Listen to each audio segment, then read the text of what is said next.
கரூரில் நடந்த பொதுக்கூட்டத்தில் வந்து தாவக தலைவர் விஜய் அவர் பேசும்போது 41 பேர் வந்து அந்த கூட்ட நெரிசலில் உயிரிழந்தாங்க. துயர சம்பவத்துக்கு காரணம் வந்து விஜய் தான் அப்படின்னும், இதுக்கு எல்லாத்துக்கும் பொறுப்பேற்று விஜய் தான் பொறுப்பேற்றுக்கணும் அப்படின்னு நிறைய பேர் சொல்லிட்டு இருந்தாங்க. விஜய்க்கு வந்து தலைமை பண்பு இல்லை அப்படின்னு வந்து விஜய்க்கு வந்து கூட்ட தெரியுது, ஆனால் கூட்டத்தை வழிநடத்த தெரியல அப்படின்னு வந்து நிறைய பேர் வந்து சொல்லிட்டு இருந்தாங்க. இந்த டைம்ல தான் வந்து எடப்பாடி பழனிசாமி வந்து அந்த இடத்துக்கு போய் பார்த்துட்டு இல்லை இந்த விஷயத்துக்கு காரணம் வந்து தாவக தலைவர் விஜய் கிடையாது, அதுக்கப்புறம் வரை சரியில்லை, இதனால தான் இந்த கூட்ட நெரிசலில் உயிர் போச்சு அப்படின்னு ஃபுல்லாக சொல்ல உடனே வந்து ஒரு விவாதம் போயிட்டு இருந்தது. என்னன்னா இது காரணம் வந்து சரியான பாதுகாப்பு இல்லாத காரணத்தால இந்த 41 உயிர் போச்சா இல்லை தாவக தலைவருடைய அஜாக்கிரத்தினால தான் ஆச்சா அப்படின்னு விவாதம் எல்லாம் போயிட்டு இருந்தது. இந்த டைம்ல வந்து மத்திய அரசு என்ன பண்ணாங்கன்னா, MP ஹேம்மாலினி தலைமையில வந்து ஒரு உண்மை அறியும் குழுவை வந்து அனுப்பிச்சு வச்சாங்க.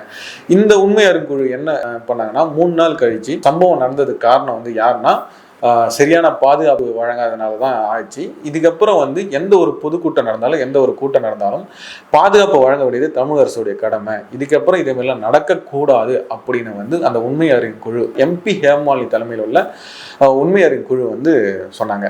அதே மாதிரி நேற்று நடந்த உயர்நீதிமன்றத்தில் வந்து நீதிபதி என்ன சொன்னார்னா, இந்த இது காரணம் வந்து விஜய் தான் அப்படின்னும், விஜய்க்கு சரியான தலைமை பண்பு இல்லை, ஒரு கூட்டத்தை கூட்டிட்டு வந்தீங்கன்னா அந்த கூட்டத்தை வந்து சரியா எடுத்துட்டு போகணும், ஏன் வந்து இதுக்கு எல்லாத்துக்கும் காரணம் வந்து விஜய் தான் அப்படின்னும் வந்து தலைமை நீதிபதி அவர் வந்து சொல்லியிருக்காரு.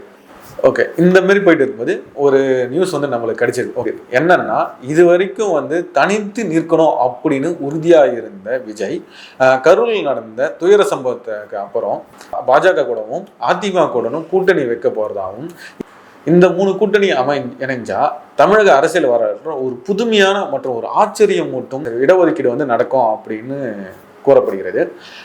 எப்படி இடஒதுக்கீடு இடப்பங்கீடு நடக்கும் அப்படின்னா, பாஜகவுக்கு 34னும் அதிமுகவுக்கு 100னும் தாவேகாவுக்கு 100னும் அப்படின்னு வந்து இடப்பங்கீடு நடக்க போவதா கூறப்படுகிறது.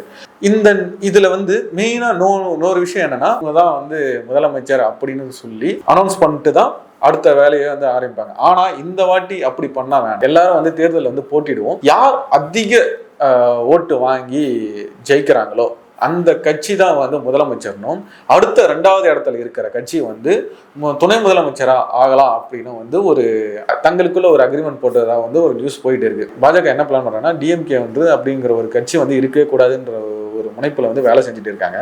அதிமுகவும் பார்த்தீங்கன்னா திமுக வந்து இருக்கவே கூடாது அப்படிங்கிற ஒரு விஷயத்துல வந்து தானே எல்லாத்தையும் விட்டு குத்து போயிட்டு இருக்காங்க.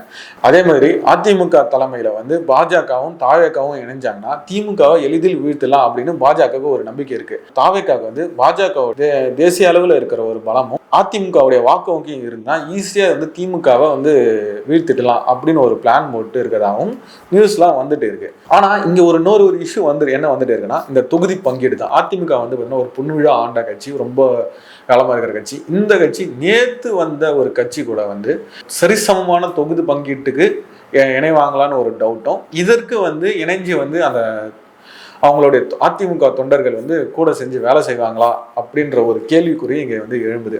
ஆனா இந்த கூட்டணி வந்து இந்த மாதிரி நடந்தாங்கன்னா ஒரு ஆட்சி மாற்றமும் உறுதி என அரசியல் விமர்சகர்கள் கருதுகின்றனர். நன்றி, வணக்கம்.